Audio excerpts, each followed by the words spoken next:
Se liga aí, gente, beleza? Porque o que eu tenho para falar diz respeito a você.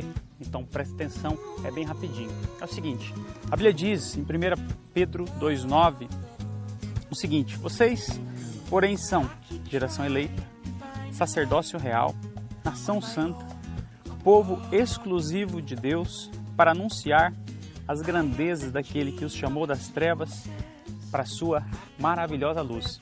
O seguinte, o cristão tem um problema. Muitas vezes, depois que ele recebe a Cristo, tem sua vida transformada, ele precisa, então, redefinir duas questões muito importantes.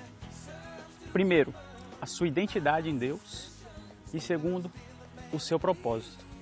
Felizmente, tem muitos jovens que eles aceitam a Cristo, recebem a Jesus, começam a ir na igreja, beleza, muda o padrão de vida, adota uma conduta um pouco mais moral, mas ele não consegue redefinir a identidade e o propósito. Se fosse o Chaves, sabe o que ele diria? Ai, que burro, dá 0 para ele. Mas o seguinte, gente, primeira coisa é nossa identidade. Eu preciso entender que a Bíblia diz respeito a mim, aquilo que eu sou, o que eu tenho, o que ele fez por mim e o que eu posso fazer por meio dele. Certa vez, havia um mendigo e ele ficava numa região turística e ele sempre se posicionava em cima de uma rocha. Todos os anos passavam ali algumas pessoas e, vendo aquele mendigo, eles davam uma esmola para ele. E todos os anos eles se acostumaram em ver aquele mendigo, fizeram amizade com ele, estavam acostumados com a ideia dele ali. Até que um dia esse mendigo morreu. E aí, quando esses turistas retornaram, viram e ficaram sabendo que ele havia morrido, ficaram muito tristes. E quando olhavam para aquela rocha onde ele ficava sentado, trazia memória à vida daquele homem e eles ficavam entristecidos. Então decidiram, vamos tirar essa rocha daqui, assim a gente vai ficar menos triste. E aí resolveram tirar aquela rocha e por baixo daquela rocha havia muitas pedras preciosas, um tesouro. Um homem que passou a vida toda pedindo esmola em cima de um tesouro. E assim, gente, tem sido a vida de muitos cristãos, pedindo esmolinhas para Deus, sendo que Deus tem dado para a gente um grande tesouro. Nós só precisamos descobrir quem nós somos, o que nós temos, o que Ele fez por nós e o que nós podemos fazer.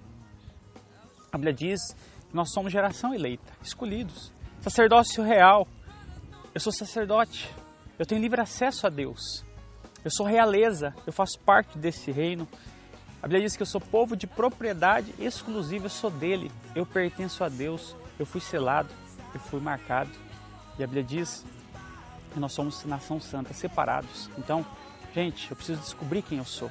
E segundo, ele diz assim que é para quê? Para anunciar as grandezas daquele que me tirou das trevas para a sua maravilhosa luz. Então, gente, aí eu consigo redefinir a minha missão. Para que estou aqui? Porque Deus fez o que Ele fez em minha vida, para que eu anunciasse. Então, eu preciso falar, eu preciso anunciar, eu preciso proclamar, eu preciso dizer, eu preciso conversar sobre as boas novas de Jesus Cristo. Agora, gente, os cristãos são muito tímidos.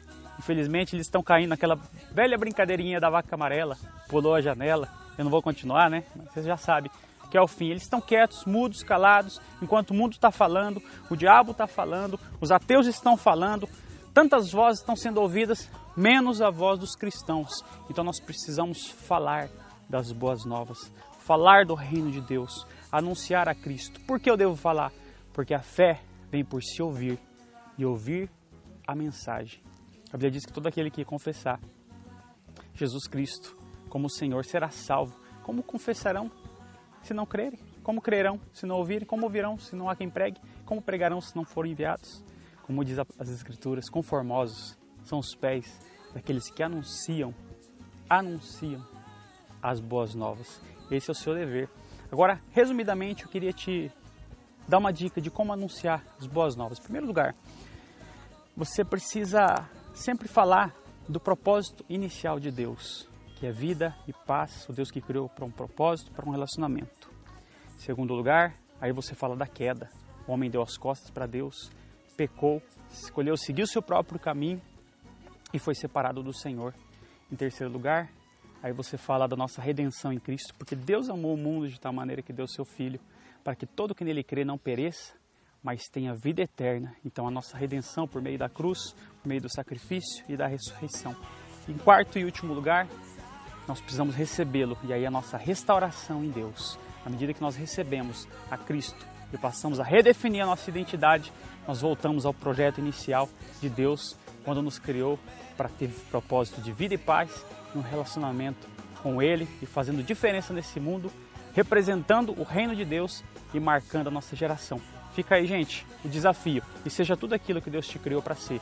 Valeu, galera, Deus abençoe, até mais.